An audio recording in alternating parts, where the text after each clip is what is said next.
Welcome back to the CNN presidential debate live from Georgia. Let's talk about persistent challenges you both faced in your first terms and you'd certainly face again in a second term. President Biden, while black unemployment dropped to a record low under your presidency, black families still earn far less than white families. Black mothers are still 3 times more likely to die from pregnancy-related causes, and black Americans are imprisoned at 5 times the rate of white Americans. What do you say to black voters who are disappointed that you haven't made more progress? They acknowledge they made a lot of progress, number one. The fact of the matter is there's more small black businesses that have been started than any time in history. Number two, the wages of black unemployment is the lowest level it's been in a long, long time. Number three, we're providing housing for black Americans and dealing with the segregation that exists among these corporations that collude to keep people out of their houses. And in addition to that, we find that the impact on the choice that black families have to make relative to child care is incredibly difficult. When we did the first major piece of legislation in the past, I was able to reduce black child care costs. I cut them in half. We got to make sure we provide for child care costs.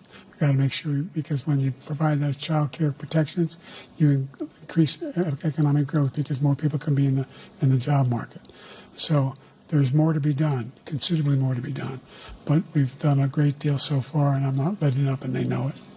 You have 49 seconds left. What do you say to black voters who are disappointed with the progress so far? I say I don't blame them for being disappointed. Inflation is still hurting them badly. For example, I provided for the idea that any black family, first-time home buyer, should get a $10,000 tax credit to be able to buy their first home so they can get started. I made sure that we're in a situation where all those black families and those black individuals who had to take out student loans that were ballooning, that if they were engaged in nursing, doctor, and anything having to do with volunteerism, if they paid their bills for 10 years on their student debt, all the rest was forgiven after 10 years. Millions have benefited from that. And we're going to do a whole lot more for black families. Thank you. President Trump? And he caused the inflation. He's blaming inflation, and he's right. It's been very bad. He caused the inflation, and it's killing black families and Hispanic families and just about everybody. It's killing people. They can't buy groceries anymore. They can't. You look at the cost of food where it's doubled and tripled and quadrupled. They can't live. They're not living anymore. He caused this inflation. I gave him a country with essentially no inflation. It was perfect. It was so good. All he had to do is leave it alone. He destroyed it with his Green New Scam and all this money that's being thrown out the window. He caused inflation. As sure as you're sitting there, the fact is that his big kill on the black people is the millions of people that he's allowed to come in through the border. They're taking black jobs now, and it could be 18, it could be 19, and even 20 million people. They're taking black jobs, and they're taking Hispanic jobs, and you haven't seen it yet, but you're going to see something that's going to be the worst in our history. Thank you. President Biden? There was no inflation when I became president. You know why? The economy was flat on its back. 15% unemployment. He decimated the economy, absolutely decimated the economy. That's why there was no inflation at the time. There were no jobs. We provided thousands of millions of jobs for individuals who are in all communities, including minority communities. We made sure that they have health insurance. We have covered, the ACA has increased. I made sure that they're $8,000 per person in a family to get written off for health care. But this guy wants to eliminate that. They tried 50 times. He wants to get rid of the ACA again, and they're going to try again if they win. You find ourselves in a position where the idea that we're not doing any, we put more police on the street than any administration has. He wants to cut the cops. We're providing for equity and making sure people have a shot to make it. There's a lot going on, but in inflation, he caused it by his tremendous malfeasance in the way he handled the pandemic. Thank you. Another persistent challenge is the climate crisis. 2023 was the hottest year in recorded history, and communities across the country are confronting the devastating effects of extreme heat, intensifying wildfires, stronger hurricanes, and rising sea levels. Former President Trump, you've vowed to end your opponent's climate initiatives, but will you take any action as president to slow the climate crisis? Well, let me just go back to what he said about the police, how close the police are to him. Almost every police group in the nation from every state is supporting Donald J. Trump. Almost every police group. And what he's done to the black population is horrible, including the fact that for 10 years he called them super predators. We can't, in the 1990s, we can't forget that. Super predators was his name, and he called it to them for 10, and they've taken great offense at it, and now they see it happening. But when they see what I did for criminal justice reform and for the historically black colleges and universities, where I funded them and got them all funded, and the opportunity zones with Tim, as you know, Tim Scott was incredible. He did a great job, great senator from South Carolina. He came to me with the idea, and it was a great idea. It's one of the most successful economic development acts ever in the country, opportunity zones. And the biggest beneficiary are blacks. And that's why we have the best numbers with them in maybe ever. They're saying ever. I read this morning where ever, the best numbers. He's lost much of the black population because he's done a horrible job for black people. He's also done a horrible job for Hispanics. But wait till you see these millions of people pouring into our country, and they're going to take the jobs, and it's already started, and you haven't seen anything yet. It's a disaster. You 38 seconds left. President Trump, will you take any action as president to slow the climate crisis? So I want absolutely immaculate clean water, and I want absolutely clean air, and we had it. We had H2O. We had the best numbers ever, and we were using all forms of energy, all forms, everything. And yet, during my 4 years, I had the best environmental numbers ever. And my top environmental people gave me that statistic just before I walked on the stage, actually. I don't know where the hell he's been.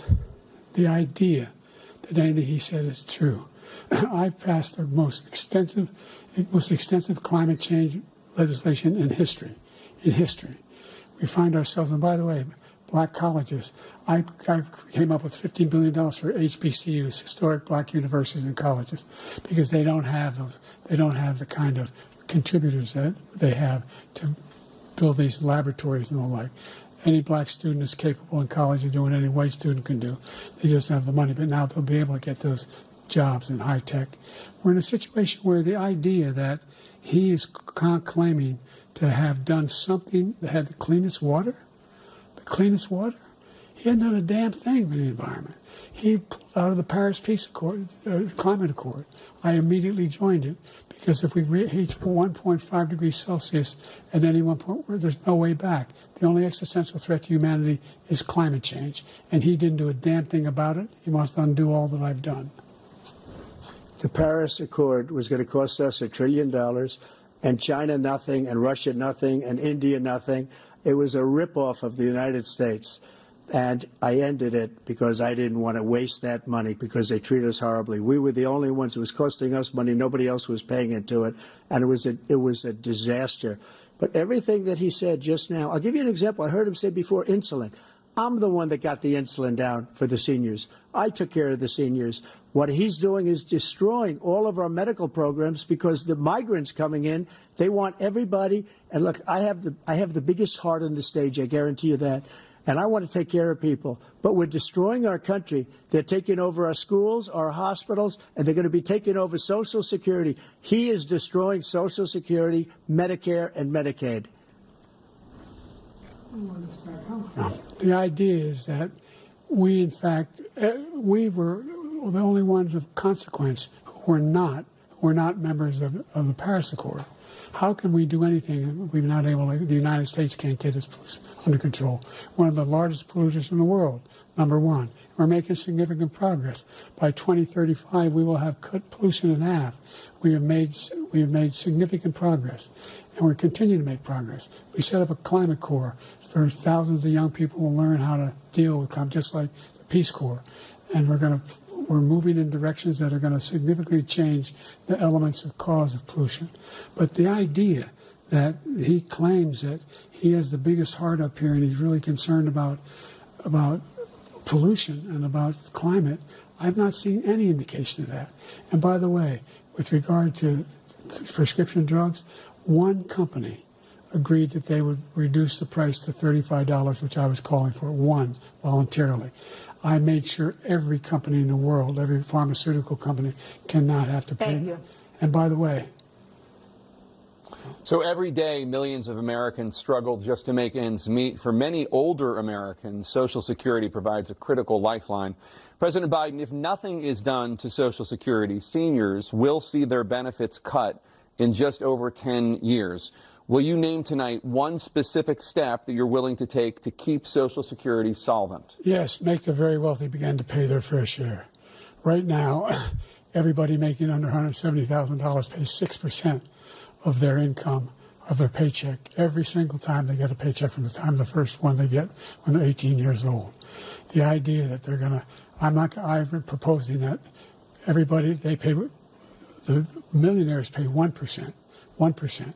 So no one I would not raise the cost of Social Security for anybody under $400,000. After that, I began to make the wealthy begin to pay their fair share by increasing from 1% beyond to be able to guarantee the program for life.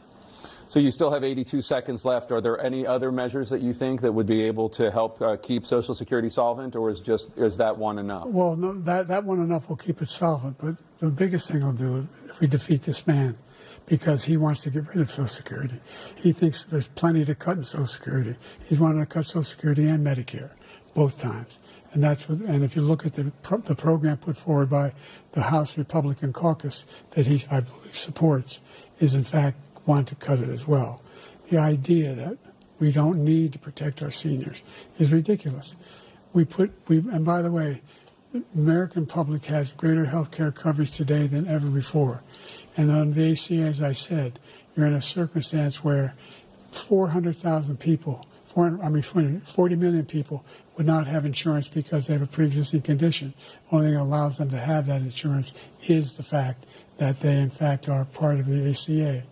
And by the way, the other thing is, we're in a situation where I talk about education for black communities. I've raised the amount of money for Pell Grants by another $8,000. So anybody making under $70,000 a year is going to be able to get $15,000 toward their tuition. He just doesn't know what he's talking about. Thank you, President Biden. President Trump. So I've dealt with politicians all my life. I've been on this side of the equation for the last 8 years. I've never seen anybody lie like this guy. He lies. I've never seen it. He can look you in the face. About so many other things, too. And we mentioned the laptop. We mentioned Russia, Ukraine. Everything he does is a lie. It's misinformation and disinformation. The losers and suckers story that he made up is a total lie on the military. It's a disgrace. But Social Security, he's destroying it because millions of people are pouring into our country, and they're putting them onto Social Security. They're putting them onto Medicare, Medicaid. They're putting them in our hospitals. They're taking the place of our citizens. What they're doing to the VA, to our veterans, is unbelievable. Our veterans are living in the street, and these people are living in luxury hotels. He doesn't know what he's doing, and it's really coming back. I've never seen such anger in our country before. President Biden? The idea that veterans are not being taken care of, I told you before. And by the way, when I said suckers and losers, he acknowledged after that he fired that general. That general got fired because he's the one that acknowledged that that's what he said. He was the one standing with Trump when he said it, number one. Number two, the idea that we're going to be in a situation where all these millions and millions, the way he talks about it, illegal aliens are coming into the country and taking away our jobs. There's a reason why we have the fastest growing economy in the world, the reason why we have the most successful economy in the world. We're doing better than any other nation in the world. And by the way, those 15 Nobel laureates he talked about being phony, those 15 Nobel laureates, economists, they all said that if Trump is reelected, we're likely to have a recession and inflation is going to increasingly go up. And by the way, worst president in history, 159 presidential scholars voted him the worst president in the history of the United States of America. President Biden, thank you so much. Let's turn to the cost of child care, which many American families struggle to afford. President Trump, both you and President Biden have tried to address this issue, but the average cost of child care in this country has risen to more than $11,000 a year per child. For many families, the cost of child care for 2 children is more than their rent. In your second term, what would you do to make child care more affordable? Just to go back, the general got fired because he was no good. And if he said that, that's why he made it up. But we have 19 people that said I didn't say it, and they're very highly respected, much more so than him. The other thing is, he doesn't fire people. He never fired people. I've never seen him fire anybody. I did fire a lot. I fired Comey because he was no good. I fired a lot of the top people at the FBI, drained the swamp. They were no good. Not easy to fire people. You'd pay a price for it, but they were no good. I inherited these people. I didn't put him there. I didn't put Comey there. He was no good. I fired him. This guy hasn't fired anybody. He never fires. He should have fired every military man that was involved with that the Afghanistan horror show, the most embarrassing moment in the history of our country. He didn't fire. Did you fire anybody? Did you fire anybody that's on the border that's allowed us to have the worst border in the history of the world? Did anybody get fired for allowing 18 million people, many from prisons, many from mental institutions? Did you fire anybody that allowed our country to be destroyed? Joe, our country is being destroyed as you and I sit up here and waste a lot of time on this debate. This shouldn't be a debate. He is the worst president. He just said about me because I said it. But look, he's the worst president in the history of our country. He's destroyed our country. Now all of a sudden he's trying to get a little tough on the border. He came out with a nothing deal, and it reduced it a little bit, like this much. It's insignificant. He wants open borders. He wants our country to either be destroyed or he wants to pick up those people as voters. And I don't think we just can't let it happen. If he wins this election, our country doesn't have a chance, not even a chance, of coming out of this rut. We probably won't have a country left anymore. That's how bad it is. He is the worst in history by far. Thank you, President Trump. President Biden? We're the most admired country in the world. We're the United States of America. There's nothing beyond our capacity. We have the finest military in the history of the world, the finest in the history of the world. No one thinks we're weak. No one wants to screw around with us. Nobody, number one. Number two, the idea that we're talking about worst presidents. I wasn't joking. Look it up or go online. 159 or 58, don't hold me the exact number, presidential historians, they've had meetings and they voted who's the worst president in American history. One through best to worst. They said he was the worst in all of American history. That's a fact. That's not conjecture. He can argue they're wrong, but that's what they voted. The idea that he is doing anything to deal with child care, he did virtually nothing to child care. We should significantly increase the child care tax credit. We should significantly increase the availability of women and men or single parents to be able to go back to work. And we should encourage businesses to have. Thank you, President Biden. Facilities. President Trump, the question was about what would you do to make child care more affordable, if you want to take your minute. Just so you understand, we have polling, we have other things that they rate him the worst because what he's done is so bad. And they rate me, I'll show you, I will show you, and they rate me one of the best, okay? And if I'm given another 4 years, I will be the best. I think I'll be the best. Nobody's ever created an economy like us. Nobody ever cut taxes like us. He's the only one I know. He wants to raise your taxes by 4 times. He wants to raise everybody's taxes by 4 times. He wants the Trump tax cuts to expire. So everybody, including the two of you, are going to pay 4 to 5 times. Nobody ever heard of this before. All my life, I'd grow up and I'd see politicians talking about cutting taxes. When we cut taxes, as I said, we did more business. Apple and all these companies, they were bringing money back into our country. The worst president in history by far, and everybody knows it. President Biden? Look, the fact of the matter is that he's dead wrong about, he's increased the tariff, he will increase the taxes on middle-class people. I said I'd never raise a tax on anybody making less than $400,000. I didn't. But this tariff is 10% tariffs. Everything coming in the country, you know what the economists say? That's going to cost the average American $2,500 a year more because they're going to have to pay the difference in food and all the things that we're importing. Number two, he's in a situation where he talks about how he has not raised. He somehow helped the middle class. Middle class have been devastated by you. Now you want a new tax cut of $5 trillion over the next 10 years, which is going to fundamentally bankrupt the country.